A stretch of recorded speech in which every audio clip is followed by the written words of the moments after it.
세정태세, 문탄세 뭐 이런 거 기억나세요? 아시는 분 다 옛날 분입니다.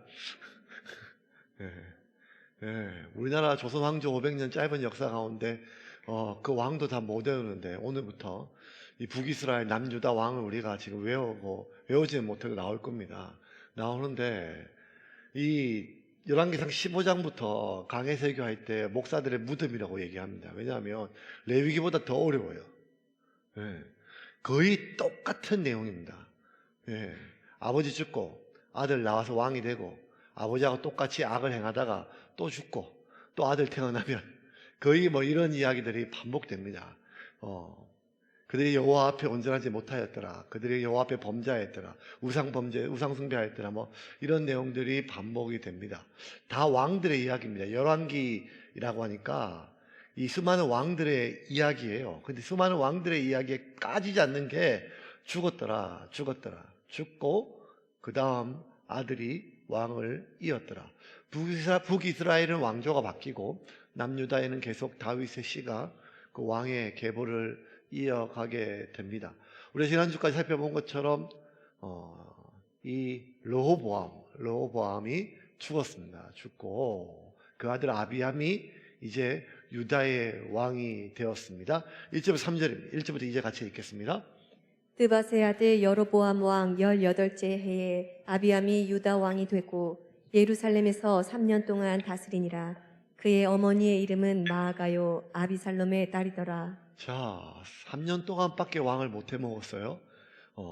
근데 이 3년밖에 정말 짧은 시기거든요. 짧은 시기예요. 짧은 시기인데 그의 아버지 르호보암이 평생 북이스라엘 여로보암과 전쟁을 했거든요. 전쟁을 했는데 평생 했던 그 전쟁보다 겨우 3년 정도 유다의 왕을 했음에도 불구하고 자신의 아버지 르호보암이 평생 여로보암과 싸웠던 수많은 전투에서 거뒀던 그 어떤 전투보다 아주 큰 전투를 해요. 대승을 거둡니다. 쉽지 않은 전투였어요. 역대기에 이 동일한 이 아비암의 여러 가지 어떤 생애가 나오는데 역대기의 기록을 보면 오늘 열왕기에 기록되지 않는 이 아비암 시대의 북이스라엘 여로보암과 싸웠던 전쟁의 기록이 돼요. 한번 살펴볼까요? 6절과 7절입니다. 아니 6절과 7절 열왕기의 말씀 먼저 보겠습니다. 같이 읽겠습니다. 르호보암과 여로보암 사이에 사는 날 동안 전쟁이 있었더니 아비암과 여로보암 사이에도 전쟁이 있으니라. 아비암의 남은 사적과 그 행한 모든 일은 유다 왕 역대 지략에 기록되지 아니하였느냐. 네, 이거 하고 그냥 자세한 거는 다른 책 읽어보라 뭐 이런 말이에요. 그래서 다른 책 역대기를 보면 그 전쟁에 나오는 이야기가 좀 자세히 기록이 되어 있어요. 역대하 13장 2절부터 3절 같이 읽겠습니다. 예루살렘에서 3년 동안 다스리니라. 그의 어머니의 이름은 미가야요 기브아 사람 우리엘의 딸이더라. 아비아가 여로보암과 더불어 싸울세. 아비아는 싸움에 용감한 군사 40만 명을 택하여 싸움을 준비하였고 여로보암은 큰 용사 80만 명을 택하여 그와 대진한지라. 여러분 80만 명이 대단하거든요. 80만 명이요. 네. 엄청난 대군이에요. 엄청난 대군. 그러니까 아마 북이스라엘에서 모든 남자는 다 데려온 것 같아요.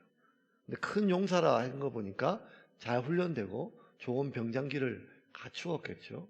남유다가 40만. 그러니까 2부대 1밖에 안 돼요. 그러니까 이게 무슨 공성전, 성을 지키는 싸움 이런 것도 아니고 도저히 싸울 수 없는 상황이에요. 이길 수 없는 상황이에요. 근데 이 싸움에서 남유다 아비암이 이겨요. 대승이죠. 80만 명을 물리쳐서 무려 50만 명을 죽여요. 50만 명. 그러니까 북이스라엘 남자의 씨가 마른 거죠. 그 엄청난 대승을 어떻게 거둘 수 있었을까요? 이제 왕이 된 지 3년이 채 안 돼요. 왕이 된 얼마 안 되는 시기예요. 그 어린 왕이 어떻게 저 북이스라엘 여로보암의 그 대군을 물리칠 수 있는 이유는 하나밖에 없었어요. 이 아비암이 하나님을 의지하고 무엇보다 하나님이 자신의 조상 다윗에게 준 약속, 그 약속을 누구보다 아비암이 믿었기 때문에 그 약속에 대한 확신을 백성들에게, 군사들에게 전염시켜 주었습니다. 역대하 13장 12절 한번 볼까요? 같이 읽겠습니다. 하나님이 우리와 함께하사 우리의 머리가 되시고 그의 제사장들도 우리와 함께하여 전쟁의 나팔을 불어 너희를 공격하느니라. 이스라엘 자손들아, 너희 조상들의 하나님 여호와와 싸우지 말라. 너희가 형통하지 못하리라. 자, 이게 뭔가 하면 북이스라엘 80만 대군을 향해서 이제 갓 왕이 된 어린 아비암이 전하는 거예요. 네. 뭐라 얘기하는가 하면 하나님 우리와 함께 한다는 거예요. 기가 막히죠. 북이스라엘도 하나님의 이름 들고 왔거든요. 근데 하나님 우리와 함께 한다. 우리의 머리가 되신다. 그의 제사장들도, 왜냐하면 북이스라엘 여로보암 제사장들 다 쫓아냈잖아요. 남쪽으로 다 내려왔으니까 그의 제사장들도 우리와 함께하여 전쟁의 나팔을 불어 너희를 공격한다. 이스라엘 자손들아, 북이스라엘 자손들아, 너희 조상들의 하나님 여호와와 싸우지 말라. 너희가 형통하지 못할 것이다. 여러분, 옛날 싸움에 보면 막 앞에 나가서 막 장수들이 이렇게 1대1로, 그러니까 부산말로 다이다이를 깬다 하죠. 이렇게 하는 게 아니라 서로 막 이렇게 기세 싸움이에요. 다윗이 나오고 골리앗이 나오고 뭐 장수가 나오고 막 이런 말들. 그러니까 이거는 고대 전쟁에 두 가지 룰이 있어요. 하나는 신들의 전쟁이에요. 각각 우리가 싸우지만 그건 신들의 전쟁이란 거. 두 번째, 그 대군의 어떤 숫자보다 그들을 이끄는 장군이 누군가, 왕이 누군가, 그것이 당시 군사들의 사기를 결정해요. 첨단 무기가 없어요. 지금은요, 10년 전하고 50년 전하고 무기가 완전히 다르거든요. 우리 6.25 때 뭐 여러분 우리가 보진 않았지만 가끔씩 TV에 보면 탱크 내려오면 콜라병에 신나 넣어가지고 양말 이렇게 붙여가지고 막 터트리고 뭐 이렇다는 뭐 이렇게 그런 것처럼 뭐 그런 시기가 아니고 지금은 이번에 대통령 호주 가서 1조 달러 막 이렇게 무기를 팔고 이런 거 정도로 수십 년 동안 무기가 엄청나게 바뀌죠. 그런데 여러분, 다윗 시대의 무기와 지금 수십 년, 수백 년이 지났는데 지금 시대의 무기가 거의 달라진 게 없어요. 수백 년 동안 거의 무기가 똑같아요. 그러니까 가장 중요한 거는 군사의 수, 앞에 있는 장군이 누구냐, 또 하나는 백성들의 사기예요. 백성들의 사기 때문에 장군들이 앞에 나와가지고 사람들을 막 규합하고 상대 군들에게 막 조롱을 하고 그래요. 근데 지금 이미 80만이 쳐들어왔고 북쪽에 있는 왕은 여로보암이라고 하는 대단한 왕이에요. 대단한 왕. 그 왕이 내려왔는데 남쪽 유다에 이제 겨우 아버지 죽고 왕이 된 지 얼마 안 된 이 어린 양이 군사수도 얼마 안 되는데 사기가 떨어질 수밖에 없었거든요. 그런데 그들 앞에 나와 당당히 뭐라고 얘기한가 하면 하나님과 싸우지 말라는 거예요. 너희들 조심해라. 너희 군사들 하나님과 싸우지 마라. 하나님이 우리와 함께한다. 이 말이 얼마나 확신이 있었는지 북이스라엘이 사기가 떨어지고 남유다의 백성들이 사기가 올라갔어요. 17절 18절입니다. 같이 읽겠습니다. 역대하. 아비야와 그의 백성이 크게 무찌르니 이스라엘이 택한 병사들이 죽임을 당하고 엎드러진 자들이 50만 명이었더라. 그때에 이스라엘 자손이 항복하고 유다 자손이 이겼으니 이는 그들이 그들의 조상들의 하나님 여호와를 의지하였음이라. 자, 이길 수 없었는데 이길 수 있는 거 하나밖에 없어요. 여호와 하나님을 의지했다는 거예요. 근데 왜 의지했는가 하면 북이스라엘도 하나님의 이름으로 왔거든요. 근데 남유다의 왕이 확신을 가지고 있었어요. 하나님 우리와 함께 한다는 확신. 하나님 우리와 함께 하신다는 확신. 네. 여로보암은 이미 자기가 만든 신이었거든요. 자기가 만든 산당이었고 단과 베델에 금송아지가 있었거든요. 자기가 세운 제사장이에요. 그러니까 진짜 하나님이 아니란, 물론 그의 하나님의 이름을 걸고 왔지만 그의 가운데 확신이 부족했죠. 남유다 아비암은 이제 그 어린 왕이, 이제 갓 왕이 되었던 그 아비암은 누구보다 하나님이 우리와 함께 하신다. 그 하나님을 의지하는 한 우리는 질 수가 없다. 그 확신이 가득 찼기에 그 확신이 남유다의 백성들에게 전염되어서 여호와 하나님을 의지해서 적진에 뛰어들었죠. 그 결과 대성이었습니다. 대성. 50만 명이 죽임을 당했어요. 다윗 때도 이런 대성이 없었어요. 다윗 때도 이만한 대성이 없었어요. 이랬던 아비암이에요. 이랬던 아비암이 곧 꼴랑 3년인데요. 그 3년 동안 하나님을 배신해서 또 우상 숭배를 해요. 오늘 본문의 3절입니다. 3절 말씀 같이 읽겠습니다. 아비암이 그의 아버지가 이미 행한 모든 죄를 행하고 그의 마음이 그의 조상 다윗의 마음과 같지 아니하여 그의 하나님 여호와 앞에 온전하지 못하였으나 이거를 기록하는 열왕기서의 저자들은요, 너무 지금 이게 이해가 안 되는 거예요. 왜 이렇게 하는지. 아니, 왜 하나님을 저렇게 믿고 의지했고 대선까지 거두고 인간의 힘으로 설명할 수 없고 오직 하나님 외에는 설명할 수 없는 그 엄청난 일을 인생에 경험해 놓고도 그 인생의 후반부가 아니라 꼴랑 3년 다스렸는데 어떻게 다시 그 아비의 죄를 따를 수가 있냐 이 말이에요. 그 아비 르호밤도 초기에는 북이스라엘에 있는 제사장들이 다 내려와서 초기에 하나님 앞에 성전을 재건하고 막 여러 가지 많은 말씀 앞에서 하나님의 제사를 온발로 세우기 위해서 몸부림쳤잖아요. 하지만 그의 말기에 똑같이 그의 아버지처럼 솔로몬처럼 산당을 만들고 우상숭배를 했고 다른 많은 죄들보다 우상숭배는 선을 넘는 죄잖아요. 하나님께 돌이킬 수 없는 죄예요. 하나님이 용서할 수 없는 죄예요. 용서할 수 없는 죄예요. 돌이킬 수 없는 죄예요. 하나님께서 뭐라고 하면 간음이라고 그랬잖아요. 우리도 결혼하면 오케이, 당신이 돈을 못 벌어서 괜찮다. 물론 괜찮진 않죠. 예. 뭐 딴 거라도 뭐 그때 참을 수 있다 하지만 바람 피면 끝장이다. 그때는 그냥 뒤도 안 돌아본다. 뭐 이런 마음이 우리도 그런데 하나님 안 그렇겠어요? 근데 그 죄를 너무 동일하게 저지른다는 거예요. 아비암이 왜 이랬을까요? 그러면 그가 그때 수많은 80만 명 대군 앞에서 제가 하나님의 이름을 걸고 하나님 우리와 함께 하신다는 것은 가식이었을까요? 거짓말이었을까요? 아니라는 거예요. 그건 그의 진심이었다는 거예요.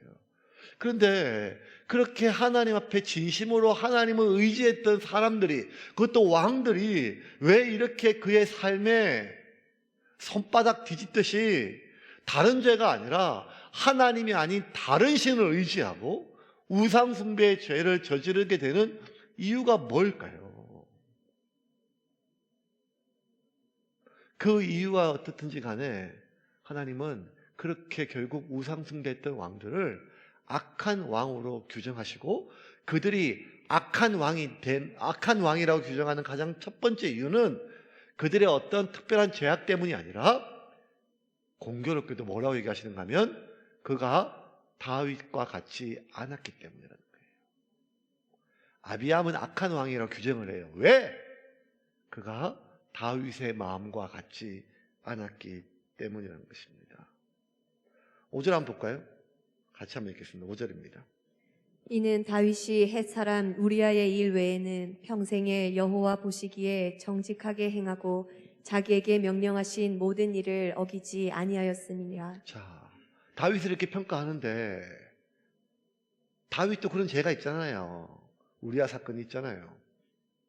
그런데도 하나님은 항상 다윗을 언급하세요.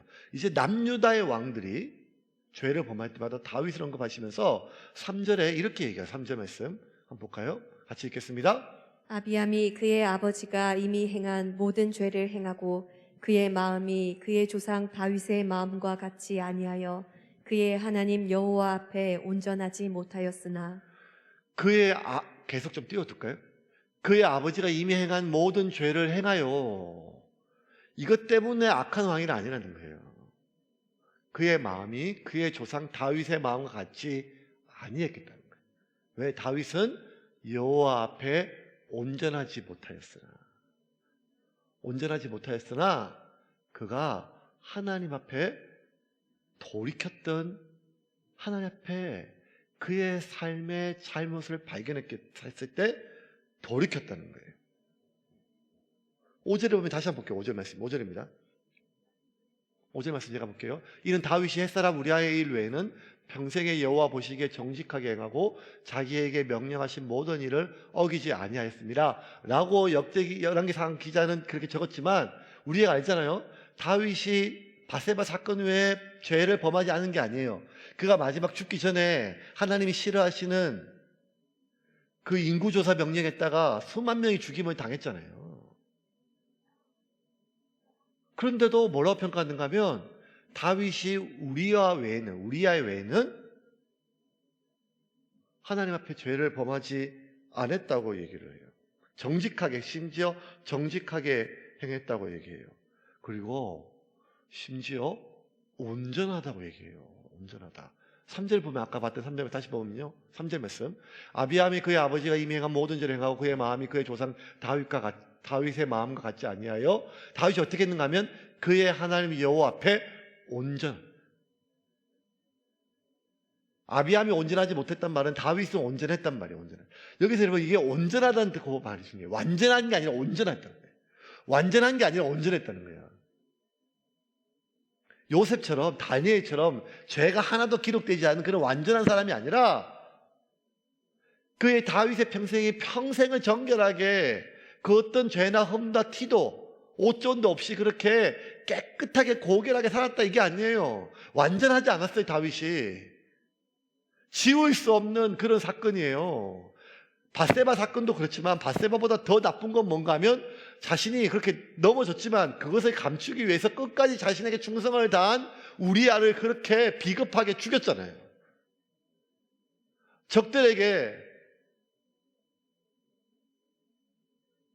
자신의 군대 장관 요압에게 자기를 죽여달라고 하는 그 편지를 가지고 가게 만들었잖아요. 이거는 한 인간으로서 이런 배신은 용서받을 수가 없어요. 용서받을 수가 없어요. 가끔씩 그냥 철없이 이렇게 상상을 해봐요. 천국에서 우리아가 다윗 만나면 첫 마디가 머리 박아였을 거예요. 그럴 줄 몰랐다. 그 편지가 그 편지일 줄 몰랐다. 나 죽이라고 한 편지인 줄 몰랐다. 내가 끝까지 의리를 다 했는데 이렇게 이럴 수 있겠냐. 이거는 그 배신은 용서받을 수 없고 잊혀질 수 없는 배신이죠. 그리고 하나님 앞에 그 배신은 잊혀질 수 없죠. 그런데 하나님이 뭐라고 하면 그 외에는 다윗이 온전했다는 거예요. 온전했다는 거예요. 아니 온전하지 않았거든요. 다윗이. 그런데 왜 하나님은 다윗을 완전에 가까운 온전하다고 얘기했을까?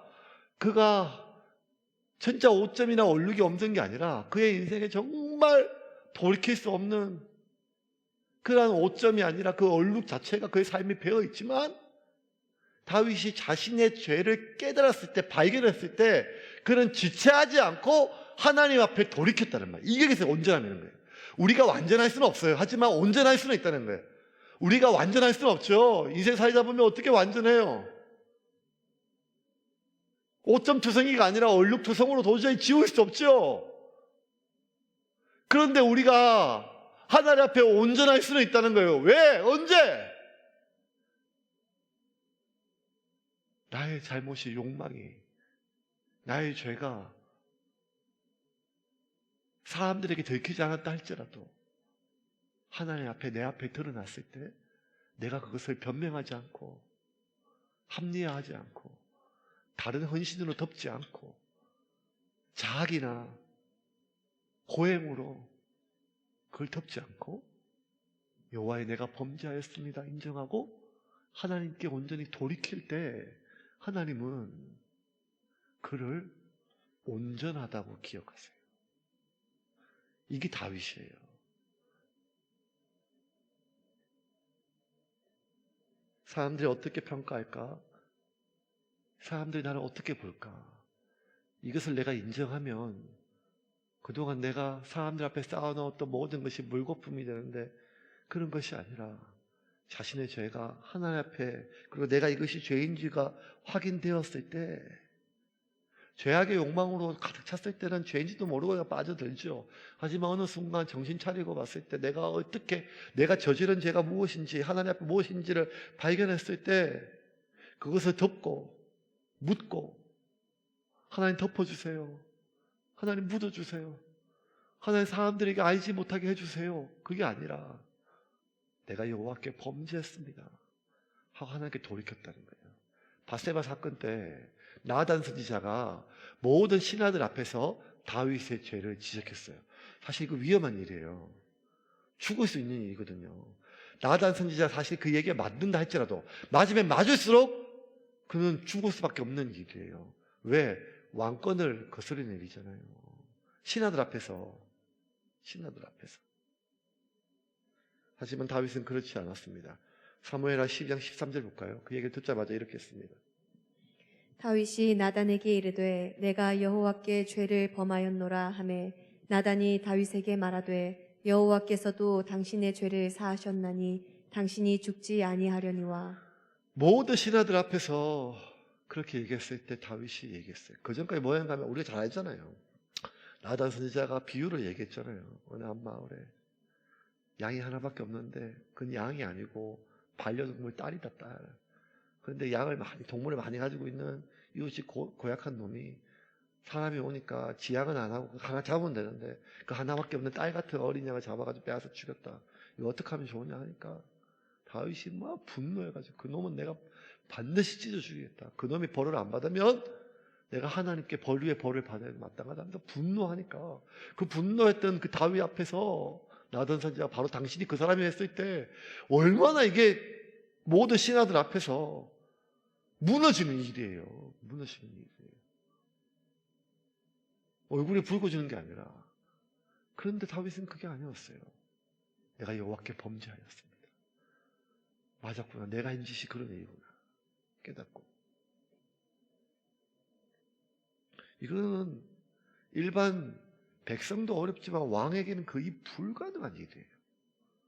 사울 왕도 그랬고 사울도 사무엘이 죄를 지적했을 때 끝까지 백성들 앞에 장로들 앞에 내체면을 세워달라고 했고 심지어 방금 전에 여러분 지금 북이스라엘 싸우고 있는 여로보암 왕도 그가 단과 베델에 단을 쌓고 금송아지 만들자 하나님 남쪽에서 하나님의 사람 선지자를 보내가지고 그 죄를 지적했을 때 여로보암의 첫 번째 태도가 뭐예요? 당장 저놈 찢어 죽여라 하고 손을 뻗어서 자기 손이 말라 붙어있지언정 하나님께 돌이키지 않았잖아요. 왜? 내 왕권의 신하들 앞에 내 체면이 무너지는 것을 용납할 수 없기 때문에.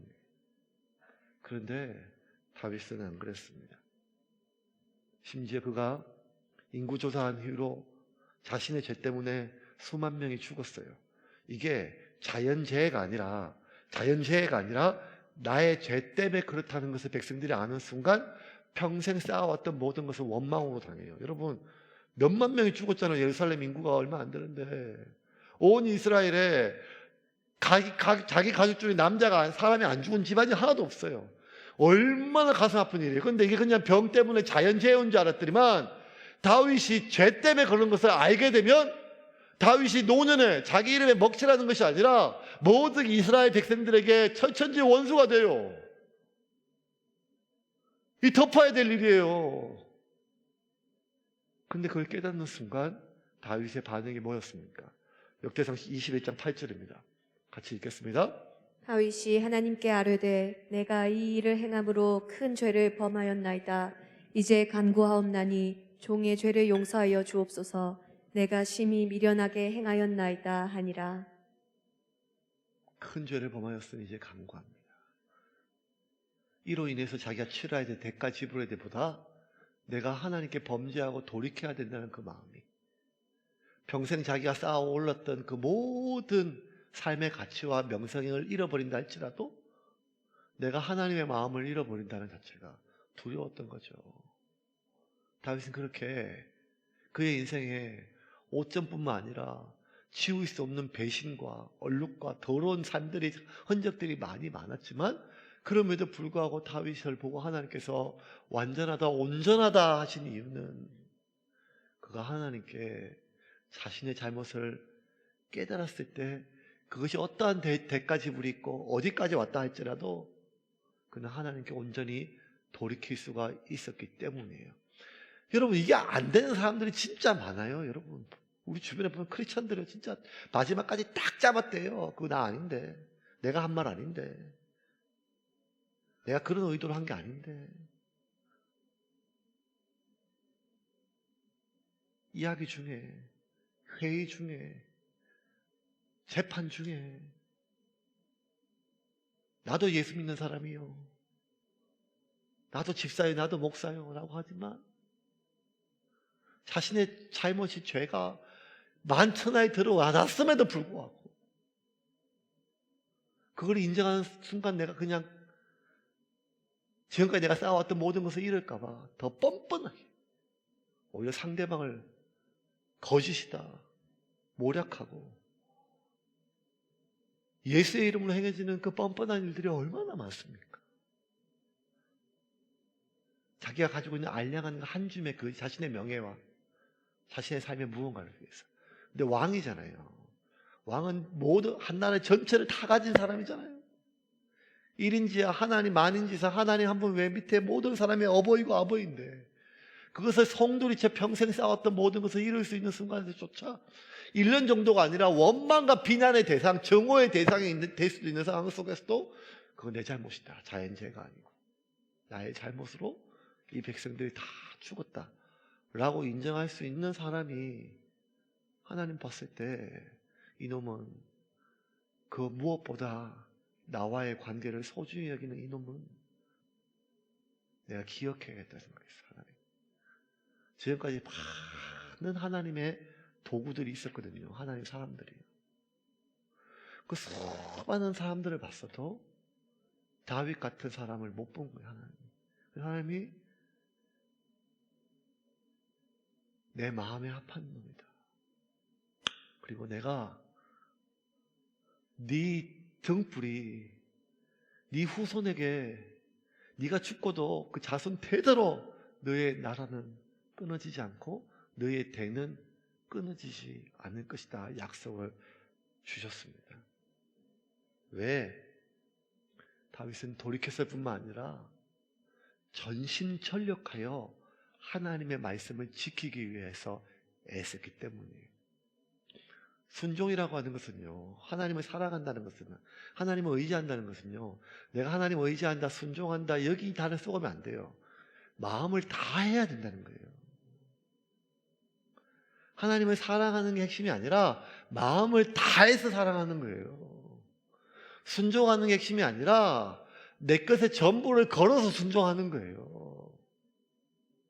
하나님을 기뻐하는 것이 핵심이 아니라 내 뜻을 다하여 기뻐하는 거예요.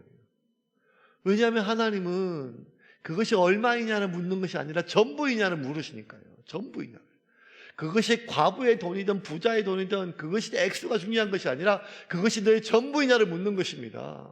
그것이 신약이냐, 그것이 목사의 길이냐, 평신도의 길이냐, 뭐 이런 것이 아니라 그것이 어느 길이 있든 간에 네가 어느 자리에 있든지 간에 네가 나에게 무엇을 드렸느냐, 이것이 핵심이 아니라 그것이 너의 전부였다는 거예요. 너의 전부예요. 다른 상가의 비교가 아니라 너의 전부예요. 5절 볼까요? 이는 다윗이 햇사람 우리아의 일부에 평생에 여호와 보시기에 정직하게 행하고 평생에 자기에게 명령한 모든 일을 어기지 않았다. 평생에 자기에게 명령하신 모든 일을 모든 일을 어기지 않기 위해서 전신전력하였습니다. 그래서 하나님이 뭐라 생각하시는가 하면 내가 다윗을 기억한다. 이제 계속 그 말씀밖에 안 나와요. 똑같은 죄. 우상숭배. 그때만 하나님께서 내가 다윗을 기억하여 그에게 씨를 남긴다고 했어요. 그래서 아비암이 이렇게 우상숭배했었고 하나님을 배신했어도 아비암에게 등불을 남기신다고 했어요. 오늘 4절 말씀 마지막 절 읽고 말씀 마치겠습니다. 그의 하나님 여호와께서 다윗을 위하여 예루살렘에서 그에게 등불을 주시되 그의 아들을 세워 뒤를 잇게 하사 예루살렘을 견고하게 하셨으니 그의 하나님 여호와께 다윗을 위하여 예루살렘에서 그에게 등불을 주시되 그의 아들을 세워 뒤를 잇게 하사 예루살렘을 견고하게 하셨으니 등불을 주셨대요. 등불은 자손을 뜻해요. 자손. 그 불이 끊어지지 않았다는 것입니다. 제발 좀 남겨주세요. 오늘 왜 이렇게 빠르게 말씀. 등불을 주셨대요. 그의 아들을, 그 등불이 뭔가 하면 뒤를 잇게 할, 이 말은 지금 뭔가 하면 아비암에게 아들을 주셨다는 거예요. 그 아들이 그 뒤를 잇게 하셨다는 거예요. 등불. 그러니까 하나님께서 이 아비암은 지금 죄를 3절까지 뭔가 하면 그 아비암이 그의 아버지 죄악과 똑같이 우상숭배해서 악을 행하였다. 아비암은 악한 왕으로 끝이 났어요. 그러면 하나님께 심판받아야 되잖아요. 공의의 하나님께. 그런데 그의 하나님 여호와께서 다윗을 위해서 예루살렘에게서 그에게 등불을 주셨대요. 그 등불은 아비암에게 주신 것처럼 보이지만 모든 사람들이 봤을 때 저는 아비암 아들이니까 이 문맥도 아비암의 등불이에요. 세상에 있는 모든 사람들은 아비암의 아들이 이제 그 후사가 등불이니까 아비암의 아들로 알아요. 다 맞아요. 이 문맥도 맞아요. 근데 하나님에게는 이 등불이요, 아비암의 아들이지만 그 아비암의 아들이 아니라 하나님에게는 이 등불은 다윗을 위한 불이라는 거예요. 왜? 나는 다윗의 불은 꺼뜨리지 않겠다는 거예요. 다윗은 그가 마지막 죽는 순간까지 나에게 마음을 다했기 때문에. 여러분, 하나님은 우리의 불을 꺼뜨리지 않으십니다. 어떤 사람의 불을 꺼뜨리지 않는가 하면 하나님께 돌이키는 사람이에요. 평생을 숨겨놓은 사람, 과거가 없는 사람이 아니라 하나님께 돌이키는 사람을 그의 등불을 지켜주십니다. 프랑스의 개선문이라고 하는 큰 개선문이 있죠. 에펠탑 말고 개선문. 우리가 남대문밖에 안 가봐서 잘 모르겠지만 그런 게 있답니다. 저도 안 가봐서 모르겠습니다. 개선문. 개선문 밑에 어느 무명 용사의 묘비가 있고 그게 어떤 등불이 하나 있는데 그 불을 이터널 라이트, 영원히 꺼지지 않는 불이라고 하는 불이 있대요. 저도 잘 모르고 이번 설교 준비하면서 봤어요. 이런 게 있구나. 꺼지지 않는 불이. 근데 그 기원이요, 좀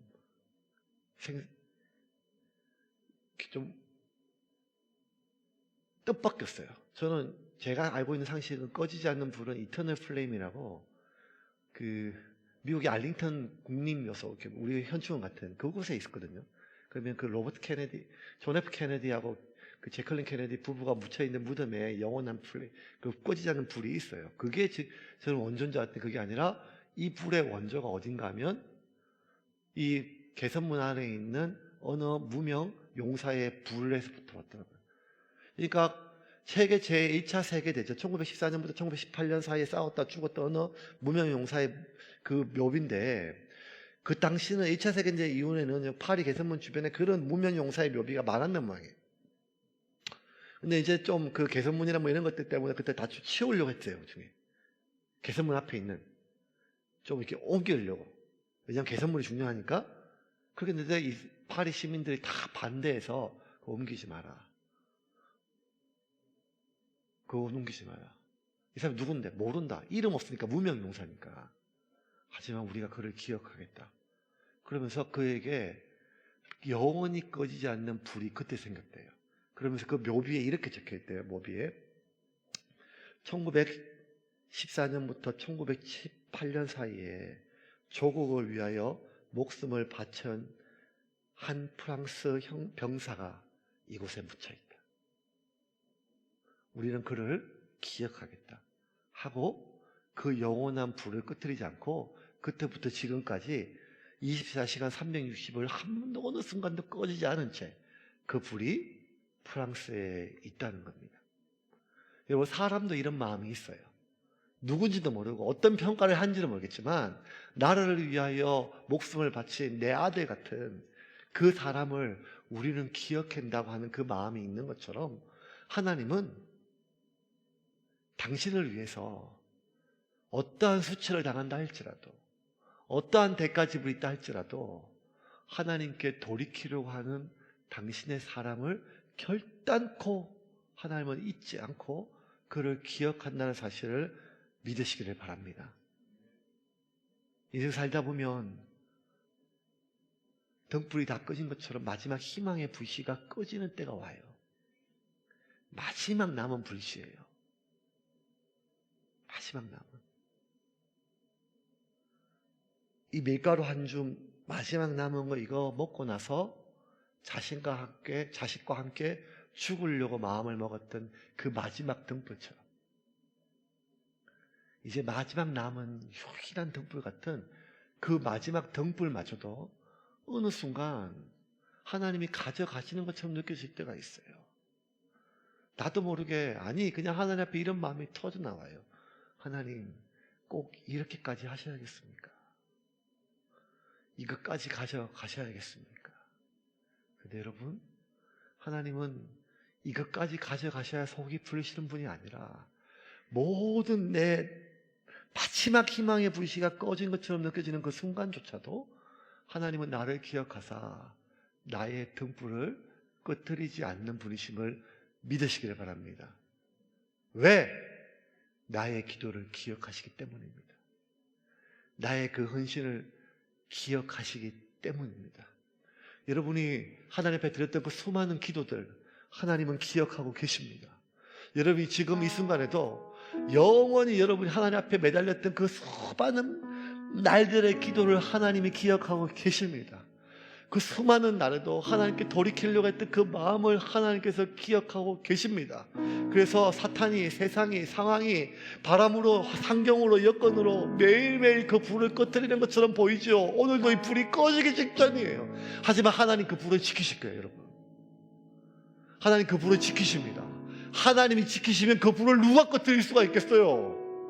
하나님은 다윗의 등불을 지금까지 지키신 것처럼 하나님은 저와 여러분의 등불을 지키십니다. 다윗의 하나님이 나의 하나님이십니다. 우리가 하나님께 돌이키는 한, 우리가 어떠한 과거가 있다 할지라도, 우리가 어떠한 죄악이 있다 할지라도, 우리가 어떠한 지울 수 없는 과거가 있다 할지라도 하나님은 그 과거로 나를 기억하시는 것이 아니라 하나님께 돌이켰던 나를 기억하십니다. 그리고 마음을 다하여 하나님을 향하여 돌이키는 우리의 기도를 하나님은 기억하셔서 우리의 자녀들의 불을, 그 등불을 지켜주실 것입니다. 본인도 모른 채 아비야의 아들은 자기가 왜 왕이 되었는지도 모른 채 왕이 되었지만 그 불은 하나님의 등불입니다. 그리고 낭망하지 말고 오늘 이 밤에도 우리가 기도합시다. 저와 여러분이 하는 이 기도는 그 어느 것도 하나도 땅에 떨어지지 않고 하나님이 기억하십니다.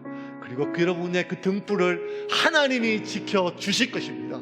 포기하지 말고 오늘 하나도 하나님 앞에 우리가 마음을 다하여 기도하며 나아가겠습니다.